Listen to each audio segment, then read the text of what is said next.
Hi mga mamis, good evening. So dito kami sa labas, mag-grill tayo ng pork kasi ito yung ulam natin tonight. Kasama ko si Habi kasi siya ang nagluluto ng pork.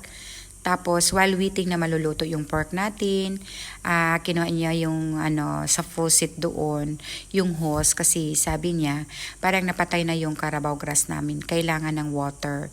So, i-water niya yung Carabao grass namin while waiting dito.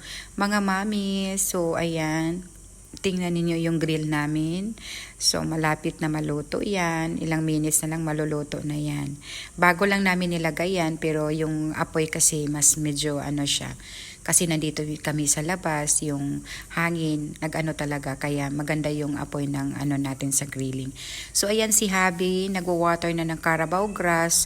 Actually, ilang days na walang ulan, kaya kailangan na talaga natin i-water ito, yung Carabao grass natin. Ayan, kasi na-brown na yung both niya, yung sa gilid-gilid, nag-brown na, kailangan na ng water. So, ayan na yung anak ko, lumalabas na kasi naghihintay din na maluluto yung grilling natin. Ayan. So, I think gutom na yan siya kahit it's already 7 o'clock na. Pero I'm sure mabilis lang ito maluto yung pork natin. Ayan, nag-ikot na si Baby Boy, yung yung ading namin.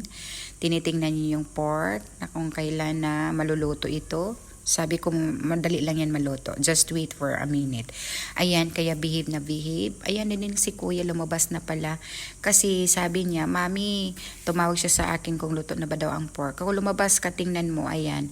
So, lumabas si Kuya, tinignan na yung pork. Sabi ko, malapit na yan maluto at kakain na tayo. Kasi gutom na daw sila. Ayan mga mamis, kasi nalit kami pag uwi, marami kaming lakad. Ayan yung dalawa kong boys, nag-usap. Ayan, si Daddy. So, I think, na yun, malapit na ito maluto talaga mga mamis. Manipis lang kasi yung pork na nabili namin doon. Depende kasi sa, sa pork belly na, yung mabibili mo na makapal at saka manipis. Pero yung napili namin dito, nabili namin ito sa KCC. Pero ang napili namin, hindi masyado makapal. So, tama-tama, mabilis lang ito maluto. Ayan.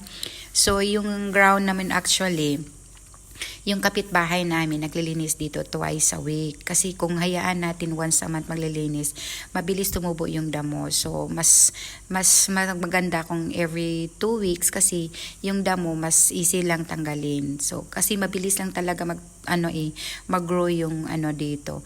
Kaya linisan nila ng every 2 weeks. So, every time na matapos sila mag-asikaso dito, maglaba, uuwi na sila at maglinis sila din uuwi na. Every time may sahod talaga kasi ay yung natin, kawawa na yung kapitbahay natin. Yun lang talaga ang maano namin dito. Pag meron kaming mga emergency, yung kailangan namin, sila talaga yung tinatawagan namin na magpatulong kami. Kaya, so, yung ginagawa namin, kailangan talagang turing talaga nating family din sila. Kasi kung may pagkaon din kami, i-share din namin. Pag wala silang bugas, bibigyan din namin sila. Kasi kawawa din sila lang madaling malapitan namin dito yung kapitbahay. So, luto na yung pork natin. Dinala na ni Habi sa kitchen. At I think, i-prepare na niya for dinner. So, ako nag-ikot for sandali. After tatawagin na ako ni Habi. Tapos, kakain na tayo ng dinner natin. So, yan, pinakita ko lang yung namin, yung maliit naming bahay na malinis na. Actually, not bragging ha. Yun talaga yung nagbablog tayo. So, kailangan talaga natin na lang, totoo talaga, realidad talaga tayo dito. So, ayan, pinakita ko. Ayan, mami. So, maganda yung weather natin.